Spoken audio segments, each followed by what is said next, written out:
Sarasota has become so popular to move to. There's this major migration into Sarasota, and there's a lot of reasons of why that is. And many of you have already moved to Sarasota now. Some of you are probably waiting on the sideline for a few reasons. You may be waiting because you feel that the real estate market is going to slow down, or perhaps you're still undecided whether Sarasota is the place for you to move to. And so this video today is going to be my perspective in terms of what I feel are the benefits of living in Sarasota and why I enjoy it. And perhaps with the information I'm going to give you, some of this might resonate with you and may help you make a decision in terms of, should I explore Sarasota further or should I just drop it off my list altogether? Now, Sarasota has gotten a lot of publicity over the last few years, especially. US News has voted Sarasota as the #1 place to retire in and one of the top 10 places to live in. If you were to believe US News and kind of their research approach, Sarasota is a one-stop shop when it comes to living and retiring in. Here's my perspective. I moved to Sarasota about 10 years ago, and it's important to note that I've come from New York City where I've lived for about 20 years. And so some of the perspective I'm going to bring in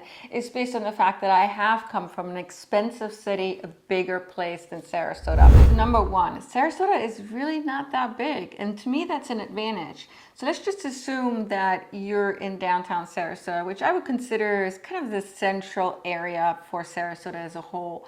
If you're in downtown Sarasota, it will take you about 20 minutes to get to the beaches, 20 minutes to go to nature, Mayaka State Park, for example. All the major points of interest are not that far away. It's so easy to go from a beach lifestyle to an urban setting to, a natural setting, because everything is so close to Sarasota. And with that said, there's so many different lifestyles one can live here in Sarasota. You can live the beach lifestyle, be a hiker, a biker.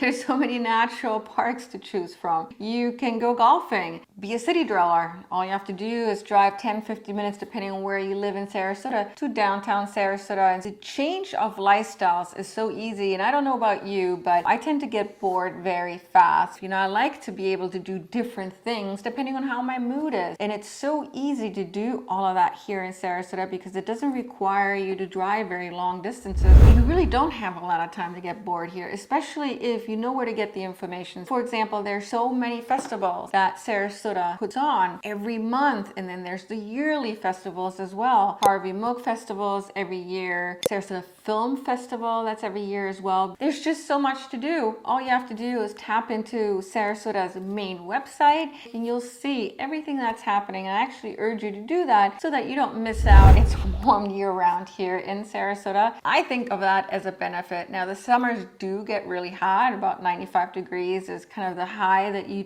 typically will have to deal with. But the benefit of the warm weather here is that you have warm weather year-round. And with that, you can do outdoor activities pretty much all year round as long as the weather is conducive to that, unless there's a tropical rainstorm. Now in the summertime, what I typically do is I plan my activities around the cooler times of the day, in the morning and at nighttime. The October, November, December months up until April, it's much cooler, and that gives you way more options throughout the day to do your activities. You'll be able to spend so many more days outside here than versus you being from up north. They're usually cooped in 3, 4, 5 months out of the year. You won't have that here, and it really just opens up more opportunities to enjoy life. Now, Sarasota is somewhat laid back. Of course, this is my perspective coming from a bigger city. There's something so relaxing about seeing the water, beaches. If I'm driving from where I live to downtown Sarasota, I have to go around the bayfront area. The scenery is just beautiful, just seeing the bay and that body of water. It's very calming, and along the way are palm trees. Traffic does get hyped up during the winter months when the snowbirds are here, there's more people in town, and so you'll typically find way more cars on the streets, and there's also more people in restaurants. But overall, especially when you're coming from a bigger city, Chicago, San Francisco, it's going to feel very much quaint. Now, Sarasota is in driving distance to many travel destinations. There's Venice, which is right next door. Beautiful beaches there. Then Anna Maria Island to the north. And so many beautiful beaches to choose there too. And fun activities on Anna Maria Island. A longer car ride away will get you to St. Pete. I absolutely love downtown St. Pete and the new pier. Tampa, Orlando for the kids. Miami on the other side. There's just so many amazing places that you can go to just for a day. You just drive there. You enjoy the day, you come back. Now, some people are going to argue with me on this one. It really depends on where you live and where you're going to be moving from. If you're from a bigger city, then you're still going to feel that Sarasota is much more affordable to live in. All right, let's just take an example. A 1-bedroom with a den, oversized balcony in the heart of downtown Sarasota, as a matter of fact, is on the market right now. And it's being offered for $743,000 in a building called 332 Coconut. And that building is fairly new. That same unit, if you were to buy it in Manhattan, for example, and let's just take a neighborhood that's kind of middle of the road, Murray Hill, I always like to use that one as an example. That apartment would cost you about a $1.5 million, maybe even $2 million. From a real estate perspective, some of you may find it more affordable even in today's market. Also, cost of living. You have the tax breaks here, clothes, food tend to be a lot cheaper here than some of the bigger cities. What I urge you to do is to get a very directional view of how your cost of living will change by using a website called payscale.com. And in the website, you'll place where you're moving from, where you're moving to, what your salary is. And the website is going to give you information in terms of how your cost of living is going to change. I hope this helped. If you have any questions, feel free to contact me. Thank you for watching my videos. Please like it if you enjoyed it. Subscribe to this channel if you haven't thus far. I'll see you in my next one.